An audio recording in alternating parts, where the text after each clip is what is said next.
You guys know what is going on here. In case you don't, this is just a shortened version of my longer project I made back in January, where I analyzed every single weapon in TF2 and gave fun facts about them. Those videos were over an hour long each, 3 hours combined, so I'm simply splitting it up by class to make it easier to watch. This will not replace major projects, as those are on completely different schedules. Reminder, if you have seen the original, there is nothing new here. However, if you haven't, or you want to rewatch it in this format, sit back, relax, and maybe get some food. Let's get into this. The Battalion's Backup, added September 30th, 2010. There's nothing really much to say about it. It's simply just a good banner. It's kind of the halfway point between the banners. It's especially good for pushes in the sentry heavy areas when you got a lot of turtling Engies on the other team. But apart from that, it's just kind of a basic banner. In the original video, I put this in the B tier, and I believe that's where I'm going to leave it. It's good. It's definitely good. But there are better options, you know. The Conch, the Righteous Bison, one of the best weapons in the game, period. Yeah, joking about that, by the way. Anyway, trivia. Now this is actually pretty interesting. Upon release, it did not have the plus 20 HP on wear stat, which is one reason that people use the Battalion to backup, is because it just gives you a flat health bonus. It originally did not have the stat, and it also did not offer as much resistance against sentries. Additionally, it used to charge by taking damage rather than dealing damage. If you didn't know, the original banners used to work differently. Buff banner by dealing damage. The Battalion's Backup was charged by receiving damage, and the Conch was charged by receiving and dealing damage. Though this was all changed back in around 2012-2013, so it's no longer this way. The Base Jumper, added June 18th, 2014. Great for soldiers, but prior to the Jungle Inferno, this thing was hated by the competitive players due to the constant deploy and undeploy mechanic it had prior. I also didn't have this in the original video, but you're going to get two pieces of trivia with this one. I ranked it in the C tier, which is probably about where it should be. If this was pre-Jungle Inferno, I probably would have put it in the high B tier. Anyway, two pieces of trivia. First, before it was patched, originally if you were lit on fire by the Cow Mangler, this is simply off the top of my head, that's how well I remember this, you would be able to basically float. You would never actually descend, which is pretty interesting. And another piece of trivia, this item cannot be equipped alongside backpack cosmetics due to occupying the same spot. I know this is pretty obvious, but for some newer players that have never tried it, yeah, you actually cannot equip the Base Jumper if you have a backpack item. The more you know. The Black Box, added September 30th, 2010. The Conch, Black Box, and Escape Plan combo can't be beat. This weapon is very good, and it's hard to deny it. It is a simple plus 20 health on shot, one rocket in the tube. Overall, this weapon is quite good. So obviously I wrote that incorrectly. You have 3 rockets in the tube. You are missing one. So in the original video, I put this in the B tier, and that's pretty much where it's gonna stay. Little piece of trivia. This weapon used to always give you plus 15 HP, regardless of fall off, and it would stack with multiple players. Though this was changed in the Gunmetal update to be 20 without the ability to stack. Basically what this means is that if you just did some damage to a player, it gave you 15 health. And if you did that to a bunch of players, it gave you plus 15 health for each of them. However, this was changed, like I said, in the Gunmetal update, so now you only get up to plus 20 HP. So you can shoot into a crowd, the most you can get is 20. But it now has fall off, which means you can get less than 20. The Baker's Bazooka, added June 27th, 2012. If used correctly, it's great, especially for rocket jumping via overloading. And also, I know I'm not taking this into consideration, but it is also a great MVM choice.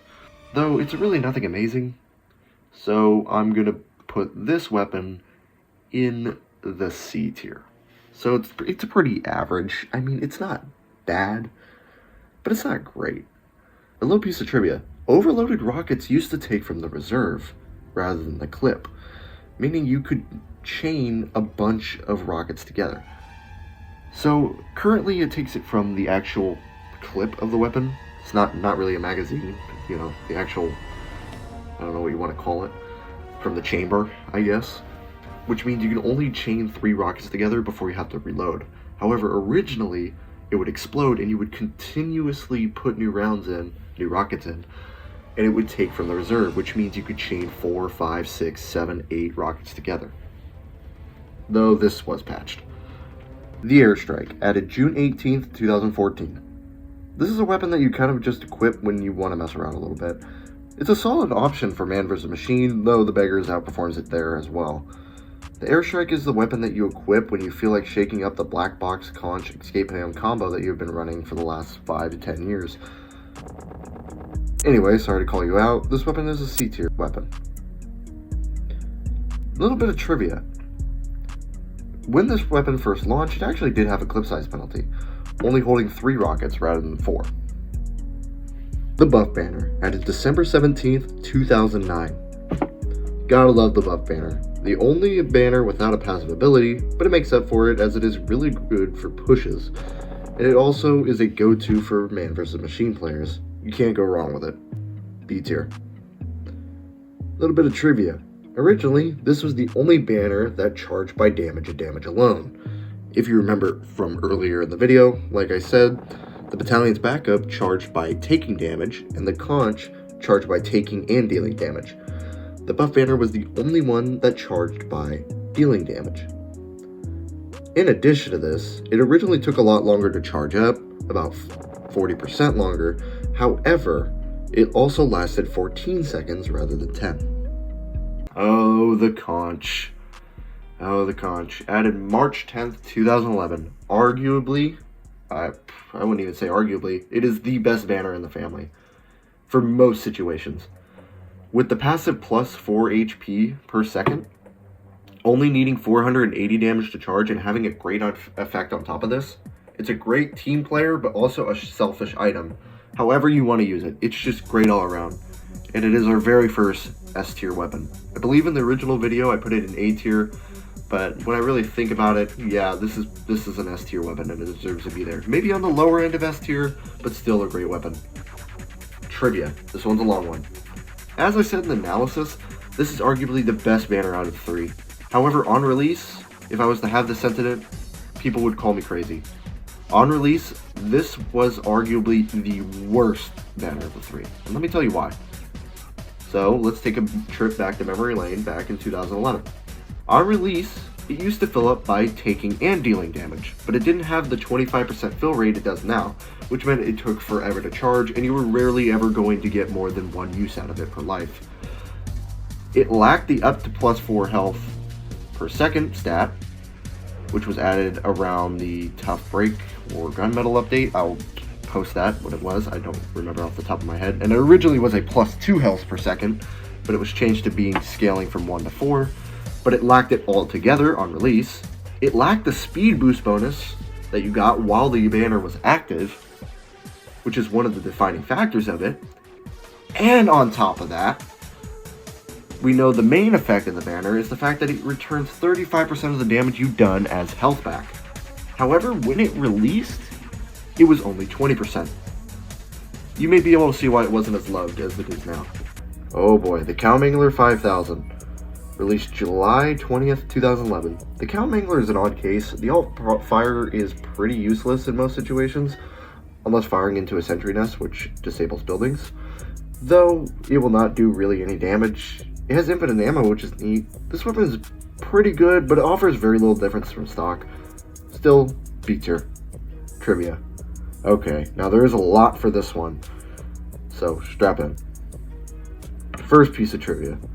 Many OG TF2 players probably remember hearing about this one. You probably all heard it if you've been in the TF2 sphere for any amount of time.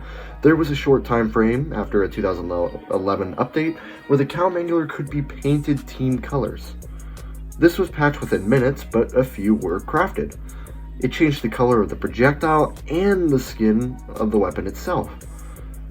Though after the Cow Mangler got a new projectile, the paint no longer affected the projectile, though the base weapon still had its paint. These are extremely rare, as it's believed that about 7 or 8 were crafted.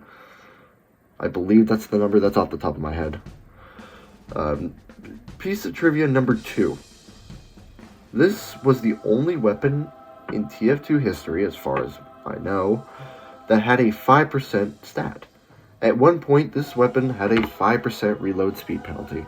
Every other weapon has a minimum of 15 or 10, a minimum of 10%, ranging from 10%, 15%, 20%, 25%, 33%, whatever, you understand. This weapon was the only weapon in TF2 history, to my knowledge, to ever have just a 5% penalty. And number 3. When this weapon released, it actually held 5 plasma shots, rockets, whatever you want to call them, rather than 4. This was changed in 2013 to hold 4, just like stock. Direct hit. Added December 17th, 2009. The best melee weapon in the game, you've all heard that one. This weapon is great if you can actually aim. The damage potential is ridiculous and the possibilities are endless. I'm not the best soldier out there, but I can still get some utility out of this. Though it's not very good for rocket jumping, at least not chaining rocket jumps. With that being said, A tier. Trivia. There's really not much on this weapon. However, I caught this one straight from the wiki. Apparently, the rocket moves at 1,980 hammer units, which is approximately 84 miles per hour. Yeah, I can throw about that hard. If you didn't know, guys, I'm a baseball player. I'm lying, by the way. I kind of suck. Moving on. 2. Mini crit stats now apply to grapple hooks or enemies self-inflicted by blast damage, whereas it used to not, according to the wiki. The disciplinary action added June 23rd of 2011. It's a great utility for getting the front line a little bit quicker. While the escape plan is a better option 9 out of 10 times, the disciplinary action still has its place in Soldier's Kit. B tier. Trivia. Once again, kind of common knowledge thing if you've been around for a while. The disciplinary action has a much larger range than any other melee in the game, 70% longer than stock. This is likely a small oversight. This is supposed to make it easier to hit your teammates in order to give them a speed boost, but it also applies to damaging enemies. The hitbox is so large, in fact, you can actually hit enemies standing directly behind you. 2. This one I actually didn't know and I had to do a little bit of digging for. The speed boost used to not apply to scouts. Sort of. The speed boost that is given on hit used to cap a scout's speed, meaning the scout would still see the effect, but would get no actual speed boost. This was fixed in June of 2012. Equalizer and escape plan. Added December 17th, 2009. Okay, so I decided to lump these two weapons together due to their shared history. On release, the Equalizer was outright busted. It allowed you to move at Mach 10 when at low health, and deal an insane amount of damage. In 2011, however, it would be split into 2 weapons, the escape plan and the Equalizer. Equalizer would end up getting the short end of the stick, just generally not being that great of a weapon, as running at people with low HP is usually not the best idea. I guess it's kind of a Hail Mary weapon, but it's not that great. The escape plan, on the other hand, is still a phenomenal weapon, and pretty much is an instant pick for most soldiers due to their utility. So that's an A tier for the escape plan, and an F tier for the Equalizer. Trivia/history. There was a lot to cover for this weapon, as it had a very rich history. So let's start.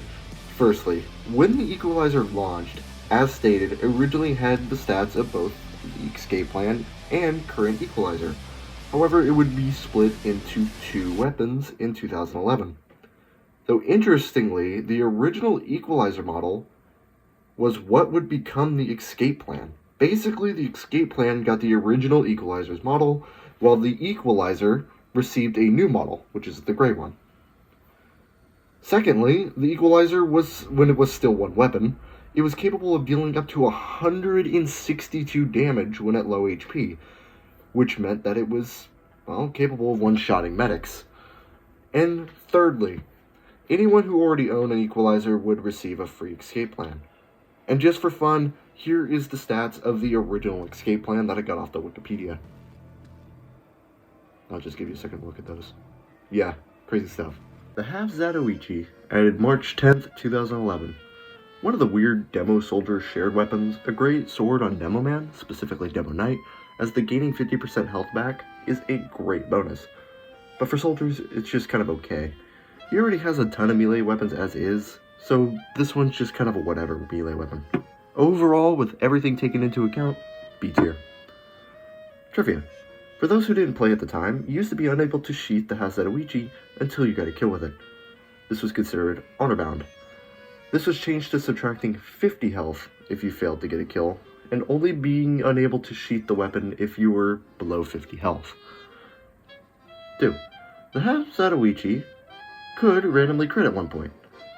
It also gave back 100% health rather than just 50.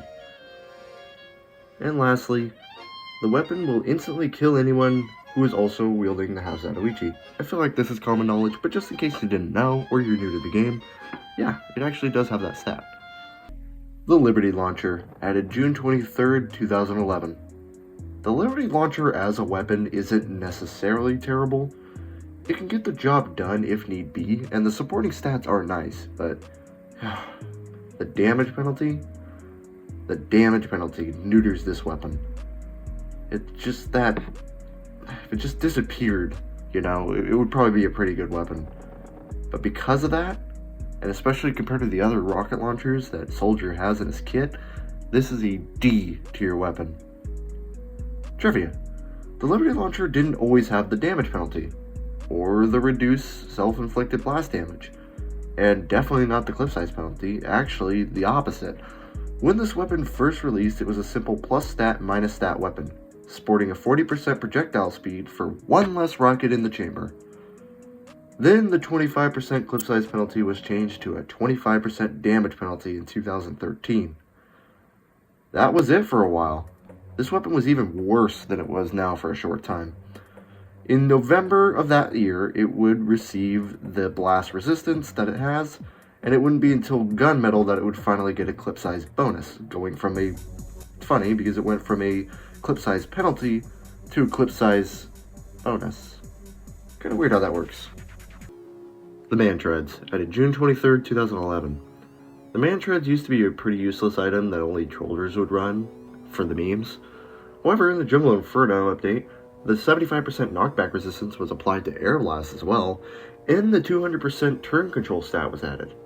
This didn't fix the boots, but it did make it a more solid option if your goal is mobility, and it can be run as less of a meme weapon.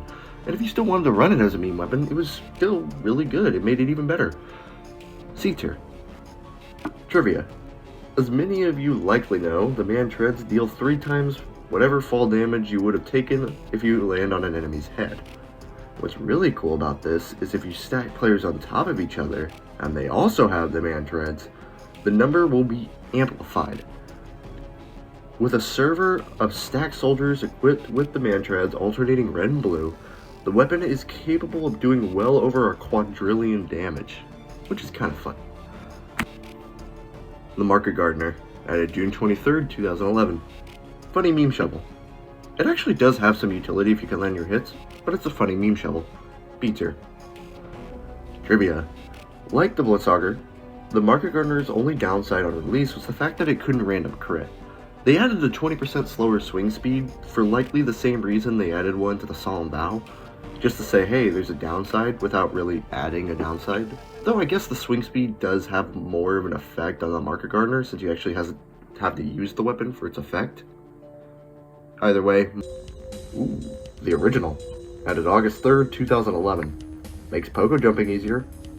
The left hand bug is a bit weird, but it's cool. For real though, the original is a good weapon. It's just like the stock rocket launcher, but the rockets fire from the middle rather than the left or right. And it does make it better for some things, like I said, pogo jumping, a technique where you fire rockets at the ground bouncing up, down like on a pogo stick. Kinda like that. You can gain some immense speed with this, and you'll see a lot of pro rocket jumpers using this item. A tier. Trivia. Not much. The original is based off the Quake 1996 rocket launcher, but I think that's kind of known. The original was also meant to have a unique reload sound effect, but used the stock sound effect by mistake for a very long time. This wasn't fixed until recently. The Pain Train? What is added to the game? Let's see. March 18th, 2010. Huh. Joking, of course, but yeah, the Pain... Anyone legitimately use this weapon? This weapon is irrelevant, and it's a straight downgrade on any map without a capture point or payload. It's stupid, D tier. Trivia. Well known at this point, but the pain train was originally intended for Pyro, rather than the soldier and Demoman. The Panic Attack, added December 22nd, 2014. The current Panic Attack is not that bad, but it's often overshadowed by the class's other shotgun options. Pyro has the flare guns, Soldier has the banners and boots, Heavy has the lunchbox items, and Engie, while it's a bit more practical, has the Frontier Justice and Rescue Ranger. This weapon is often just left in a person's backpack to collect dust. C tier. Trivia. Alright, history time, because there's really no interesting tidbits about it, so basically I'm just going to share the weapon's history. The original attributes of the Panic Attack were much different and kind of weird. It originally worked like a budget's beggar's bazooka, where you would start at 0, load up all the shots, and then release them in rapid succession. This weapon was not very good. They would eventually fluff up the numbers a little bit, like the reload and switch speed, and add the ability to store shells rather than automatically firing once you reach 4. Oh yeah, by the way, it originally had a secret clip size penalty. This did not fix it. It would need a complete rework, and it got one in the Jungle Inferno update. Working like it does now, firing in a fixed pattern with 5 extra pellets, and having a spread that increases for each successive shot until you stop firing or until you reload. Though, when it was initially changed, the weapon was still not that good. The spread would get ridiculous and the damage penalty hurt. It originally was 30%. Finally, in the Blue Moon, the max spread was reduced by 40% and the damage penalty was lowered to 20%, making it easier to use and actually being able to take advantage of the extra pellets. The gunboats, added December 17th, 2009. The gunboats are great if you don't want to have a deployable secondary and just want a passive bonus that can help you rocket jump more safely without using something like the rocket jumper or Liberty Launcher. B tier. Trivia. The gunboats would have been given the Demoman had he won the war update. And second, the gunboats originally offered a 75% blast resistance rather than 60%. The Reserve Shooter, added June 23rd, 2011. The Reserve Shooter is a fine shotgun, though its utility is often overshadowed by the regular shotgun, literally any other secondary. The Reserve Shooter requires a fair amount of skill to use effectively, but gives very little in return. It can still be used as a regular shotgun, but you have the regular shotgun for that. What about the switch speed bonus? Well, you have the Panic Attack for that. This weapon is not bad by any means, but it's just overshadowed and there's very little reason to run it outside of a loadout shakeup. C tier. Quick facts. The Reserve Shooter was only equipable by soldiers for the first 3 months or so after the Uber update. It wasn't until October that the Pyro got the ability to equip it as well. 2. The weapon was already stupid on release.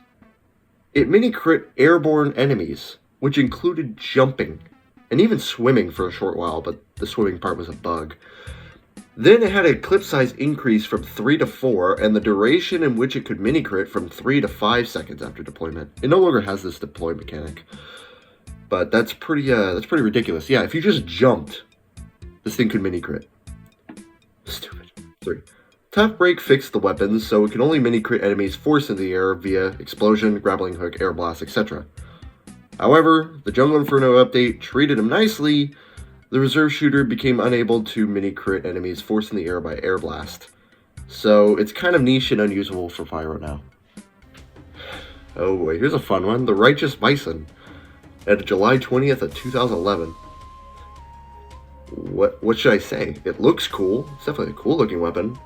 But dude, this thing has no utility and sucks pretty much in every single way. If you're using this, you're probably purposely handicapping yourself, just for fun. Actually, there is one utility for this weapon, where it's actually kind of good. MVM players likely already know this, specifically on the Wave, the Two Cities tour, where the 3 tanks spawn, I forget the name of it. If you upgrade the Righteous Bison's clip size, damage, reload speed, etc., and throw on a crit canteen, this thing is surprisingly good at shredding tanks through the large hitbox and the hitting targets multiple time mechanic, which was claimed to be a bug at one point. Either way, overall, I think a lot of you will be able to agree with me. In its current state, this weapon is an F tier weapon. Trivia. At one point, the Righteous Bison projectile was the slowest in the game, with the exception of some spells and Monoculus when he's not angry.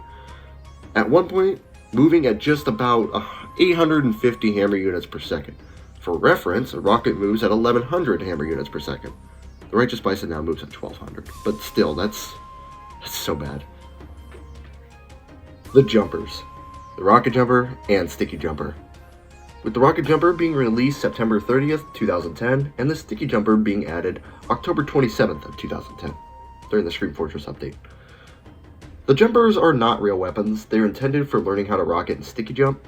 The Sticky Jumper definitely has some real game use, especially if you're a pill god and just want a way to get around without using one of the shields. Though the Rocket Jumper is only really useful for soldiers and the rare Shotgun plus Rocket Jumper soldier. They're not bad, but they're really hard to rank. Though if I had to rank them, which I have to, overall these are C tier items. Though the Sticky Jumper technically does have a bit more utility than the Rocket Jumper overall. Trivia. There's quite a bit for these two. It's going to be another long segment. Shared facts. The Rocket Jumper and Sticky Jumper were kind of weird on release. Both the Rocket and Sticky Jumper looked identical to stock. Like literally, it was the Rocket Launcher and Sticky Bomb Launcher, but they couldn't do any damage. The Sticky Jumper even used the regular Sticky Bomb model. In addition, when the Sticky Bomb Launcher was added, both the Sticky Jumper and the Rocket Jumper received a health penalty. The Rocket Jumper didn't release with one, but gained one when the Sticky Jumper was added. It was a 75 health penalty for the Sticky Jumper and a 100 health penalty for the Rocket Jumper, bringing down both the Soldier and Demoman's health to just 100. For some reason. The Sticky Jumper and Rocket Jumper would eventually have their health penalties changed to 100% bullet, fire, and explosive vulnerability, which was actually worse for the Demoman, as he now had effectively 88 health against really anything but like fall damage and melee hits. It's kind of weird. Eventually, they would be given new models. Not the ones we have now. These ones. In my personal opinion, the good ones. In fact, I even use a custom skin for the Rocket Jumper, but I can't find one for the Sticky Jumper. The reason they got new models in the first place was so that Medic would stop Ubering players with the jumper, and enemies could tell if a Soldier or Demoman were in fact using the jumpers and not stock. This didn't 100% work. In 2016, during the Meet Your Match update, we would eventually be given the ugly models we have now. And another little fact I thought I would add on there, you used to actually be able to carry the intel with the jumpers, but this was changed in 2012, as I guess it made them, too useful. The Sticky Jumper originally used the stock Sticky Bomb Grenade. It was changed to the current one in September of 2011. There's an interesting fact about that one as well, but I'm going to save that for a weapon coming up soon. If you've been in the TF2 sphere for a while, you probably already know what I'm referring to. Another fact, the Sticky Jumper actually didn't release with the Sticky Bomb cap it has now. You could place 8 stickies and basically teleport across the map. This was changed in September 2013 when they added the max of 6 sticky bombs at once. Rocket Jumper facts. The Rocket Jumper was originally able to allow you to survive the Kamikaze taunt when performed with either pickaxe, the equalizer, or the escape plan. And another fact, the jumpers at one time could random crit, which obviously didn't do anything, but it could. The Rocket Launcher, added October 10th, 2007 with the release of the game. Come on. It's the Rocket Launcher. Doesn't need an introduction. It's the Rocket Launcher. It's one of the best weapons in TF2, period. You can rocket jump. You can deal boatloads of damage. You can get random crits. All the good stuff. But it's not downright OP. And that's just what makes it such a good weapon, is the fact that it's kind of all around balanced.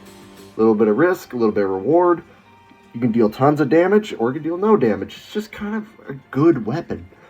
The Rocket Launcher is the definition of a high tier weapon, which is why it is going in the high A tier.